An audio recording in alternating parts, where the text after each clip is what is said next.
Olá, mais uma vez nos encontramos para continuarmos aqui a nossa meditação diária. Eu agradeço a Deus por ter esse privilégio de estar com você nessa hora tão importante da sua meditação. É bom estarmos juntos aqui, sendo guiados pela lição da Escola Sabatina, a fim de compreender a Bíblia, de maneira especial a carta de Paulo aos Efésios. Obrigado por sua companhia. Se você ainda não é inscrito no nosso canal, não se esqueça de se inscrever e juntar-se à nossa grande família do Lição Fácil. Se você gostou do nosso conteúdo, no final, não se esqueça de deixar o seu gostei. Efésios, uma carta impregnada de Cristo. Deixa eu dizer uma coisa antes de mais nada. Deus criou o universo contendo nele esse pequenino planeta onde nós vivemos. Porém, ele se desviou, saiu dos planos originais de Deus e, infelizmente, afundou em miséria, decadência, morte, tristeza, porque deixou de fazer a vontade de Deus e se submeteu à autoridade e à vontade do inimigo de Deus. E nós estamos vivendo aí as decadências dessa decisão. No entanto, Deus não haveria de deixar os seus filhos e filhas à mercê desse voraz devorador. Ele veio aqui em Cristo Jesus, por meio de Cristo Jesus, para libertar-nos da escravidão do pecado. Nós estávamos num cativeiro, presos, e o Senhor Jesus veio e quebrou esse cativeiro, estourou a porta, libertando os prisioneiros, que somos eu e você. É por meio da ação de Cristo que Deus vai cumprir o seu propósito universal, por meio de Cristo, para trazer novamente a harmonia no universo, harmonia essa destruída, quebrada ou adiada por conta da entrada do pecado. Capítulo 1, versículo 9 e 10, o apóstolo Paulo já traz o tema da sua carta quando ele diz assim: desvendando-nos o mistério da sua vontade, segundo o seu beneplácito, que propusera em Cristo, de fazer convergir nele, na dispensação da plenitude dos tempos, todas as coisas, tanto as do céu como as da terra. Você não pode perder de vista o fato de que todas as coisas, tanto no céu como na terra, essa terra aqui, esse planeta onde nós vivemos, que infelizmente afastou-se de Deus, infelizmente foi infectado e amaldiçoado pelo pecado, onde tem a morte, onde tem dor, onde tem tristeza. Todas as coisas no céu, onde tem plenitude, tem alegria, tem felicidade, tem vida eterna, só coisas que fazem bem, todas as coisas, tanto lá como aqui, irão convergir para Jesus. Quando? Na plenitude dos tempos. O que é isso? Quando o tempo chegar até o seu limite máximo, quando ele completar o tempo, todas as coisas irão convergir para Jesus. E ele diz aqui que esse era o propósito, né? Segundo o seu beneplácito, o seu propósito que propusera em Cristo. E sabe como que ele vai fazer isso? Através da igreja. Bom, o que a igreja é nesse mundo de trevas, maculado pelo pecado? É a agente divina para que esse propósito se cumpra, para que o propósito de todas as coisas em cima nos céus e embaixo na terra se convergem ou se convirjam para Jesus, a fim de que cumpre-se aquilo que o próprio apóstolo Paulo disse em outra carta, que todo joelho se dobrará e que toda língua confessará que Cristo é o Senhor. Coisa interessante, né? Coisa interessante. A igreja tem realmente esse papel, esse importante, esse fundamental, esse essencial papel no mundo. Por isso que nós somos convocados pelo apóstolo Paulo a viver de forma digna da vocação que fomos chamados. Em outras palavras, nós precisamos ser pequenos cristos, né? Jesus, imitadores de Cristo, né? Ele diz aí que nós realmente devemos imitar. Tem um texto que eu li para vocês, não estava aqui nas minhas anotações, mas a gente vai ler depois, que nós devemos ser imitadores de Cristo, né? De Cristo. Deixa eu ver se eu acho aqui. Bom, enfim, depois a gente pode ler esse texto. Nós somos imitadores de Cristo. O próprio apóstolo Paulo fala: sede meus imitadores como eu sou de Cristo. Então todos nós precisamos ser o exemplo de Cristo nesse mundo.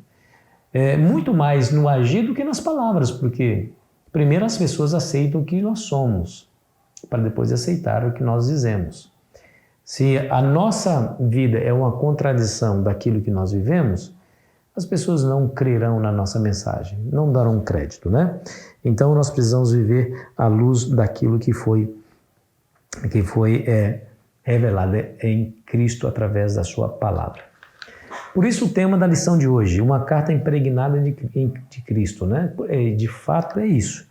Essa frase em Cristo, ou frase semelhante a essa, são usadas por Paulo mais de 30 vezes, exaltando aí a Jesus Cristo. Bom, o que Paulo está querendo fazer aqui ao escrever essa carta? Qual é o objetivo de Paulo ao escrever essa carta para os Efésios? É para buscar reacender o compromisso espiritual dos crentes em Éfeso, recordando a eles o papel que eles desenvolverão no cumprimento desse propósito de fazer todas as coisas convergirem para Cristo. Ou seja, esse agente. Ele faz isso com várias metáforas, né? Ele usa a igreja como corpo, né? Nós já vimos isso no vídeo passado, está lá em Efésios 1, verso 22 e 23. Então, a igreja é o corpo de Cristo, né? Então, o corpo precisa estar saudável, o corpo precisa funcionar bem, o corpo precisa estar forte. Então nós somos membros desse corpo para que ele possa desenvolver o seu papel. Nós somos também, a igreja também é o edifício, o templo, e nós somos essas pedrinhas, esses tijolos lado a lado, construindo a estrutura do templo de Deus, para que as pessoas vejam, não a nós, vejam a Cristo. É muito interessante, né? Olha para a estrutura de uma casa. Você não enxerga, você não olha para a casa e diz assim, mas que bonitos são os tijolos dessa casa. Não, você olha para a casa inteira e diz, olha que linda casa é essa. Porém, a casa é feita de tijolos, né? Que vão sendo amontoados um com o outro, colados com argamassa, com cimento, né? E aí se forma aquela linda construção e edificação. Nós somos o templo de Deus, né? De maneira que, ao vivermos como Cristo quer que nós vivamos, a atenção das pessoas não será atraída para nós, mas para o nosso Senhor. A Bíblia fala que a igreja é a noiva. Isso demonstra o cuidado, né? O amor, primeiro o amor. Porque imagina um casal de namorados, ele toma a decisão de se noivarem, né? O noivo pede a mão da noiva em casamento, porque ama demais, porque não cogita a possibilidade de viver longe, quer viver bem pertinho. Então, eu estou desposado de uma mulher, ela vive na casa do pai dela, eu vivo na minha. Não, essa distância aqui não dá, eu preciso viver junto com ela. Então, ele demonstra esse desejo de Deus viver perto da sua igreja, demonstra esse amor irresistível que faz com que deseje profundamente estar perto da pessoa amada, né?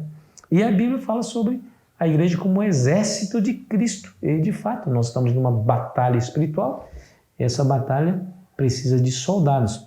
Mas não é qualquer soldado. É soldado que se fortaleça no Senhor.